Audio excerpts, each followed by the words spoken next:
सावनेरमध्ये 2 दिवस आधी अवैध वाळूचा उपसा करणाऱ्यांवर कारवाई झालेली आहे। अनेक ठिकाणी तक्रार येतात, भंडारा जिल्हा असेल किंवा नागपूर जिल्हा असेल।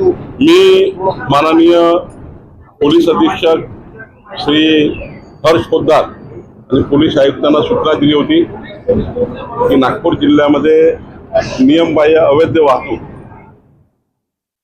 ही नियमिताची करा, पण 20 ब्रास 30 ब्रास वाळू त्यावर होणारे ऍक्सिडेंट आणि अवैध वाळूची चोरी हे माझ्या लक्षात आली होती आणि त्यामुळं आमच्या पोलिसांनी महसूल खात्याने पुढाकार घेतला आणि नागपूर जिल्ह्यात मोठी कारवाई झाली, भंडारा जिल्ह्यात मोठी कारवाई झाली। राज्यामध्ये जालन्यामध्ये आमच्या तिथल्या जिल्हाधिकारी सौ मित्तल यांनी खूप चांगली कारवाई केली आणि त्यामुळे मला असं वाटतं राज्यामध्ये चुकीच्या पद्धतीने वाढू येणे हे काही चालणार नाही।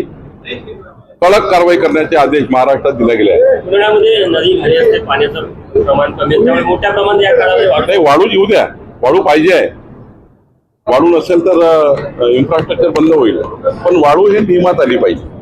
जे काही त्यांच्याकडे रॉयल्टी आहे त्या रॉयल्टीमध्ये आली पाहिजे, पण 5 ब्रासची रॉयल्टी, 6 ब्रासची रॉयल्टी काढतात 20 ब्रास, जे काही या ठिकाणी मोठ्या प्रमाणात अवैध होता ते थांबवण्याचा प्रयत्न केला आहे। 5 बार मुख्यमंत्री देवेंद्र फडणवीस भेट घेतली, राष्ट्रवादीमध्ये एक अस्थिरता आहे, त्याचा परिणाम काही होईल का सरकार?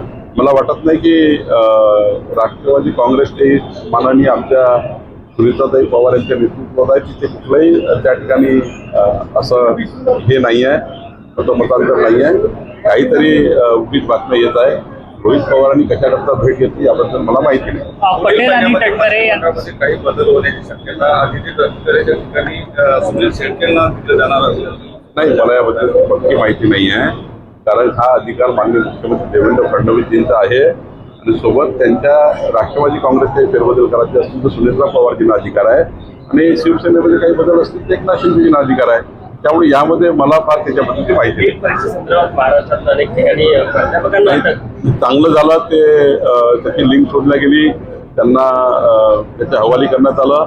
अशा समाज विघातक कार्य करणाऱ्या आणि लहान जे विद्यार्थ्यांचे जीव घेणाऱ्या अशा लोकांना सोडलं गेलं नाही पाहिजे। याची कारवाई, कडक कारवाई मुख्यमंत्र्यांनी केली, केंद्राने केली। मी या लोकांनी जे कर्तव्य केलं आहे, चुकीचं कर्तव्य केलेलं आहे, जे नीट परीक्षेत पेपर फोडलेला आहे, यांचं खऱ्या अर्थाने त्यांचं पूर्ण कारवाई केली पाहिजे या भूमिकेची मी आहे।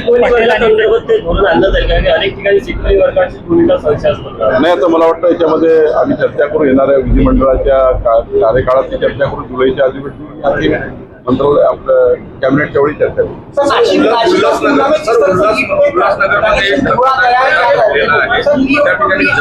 मैंने नेट के ऊपर कहा कि केंद्र सरकार ने, राज्य सरकार ने कड़ी कार्रवाई की है।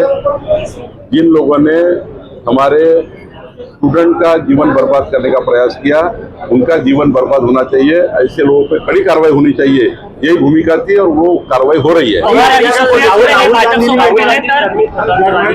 इस्तीफे की मांग की है। भाई, कांग्रेस के कार्यकाल में कितने बार ये हुआ है, लेकिन राजनीति नहीं करनी है। कार्रवाई हुई है, जिन्होंने बदमाशी की उनकी आवाज बदमाशी पूरी निकालेंगे। राजीनामा मांगना अपोजिशन का काम है, लेकिन धर्मेंद्र प्रधान जी का मैं आभार व्यक्त करता हूँ, कम दिनों में उन्होंने खोज के निकाला। धर्मेंद्र प्रधान जी ने कम दिनों में खोज के निकाला, हमारी केंद्र सरकार ने खोज के निकाला, राज्य सरकार ने उसको पूरा सपोर्ट किया। निश्चित रूप से ऐसे लोगों को उनका जीवन बर्बाद होना चाहिए जिन्होंने इनका जीवन बर्बाद किया, हमारे स्टूडेंट का जीवन बर्बाद किया।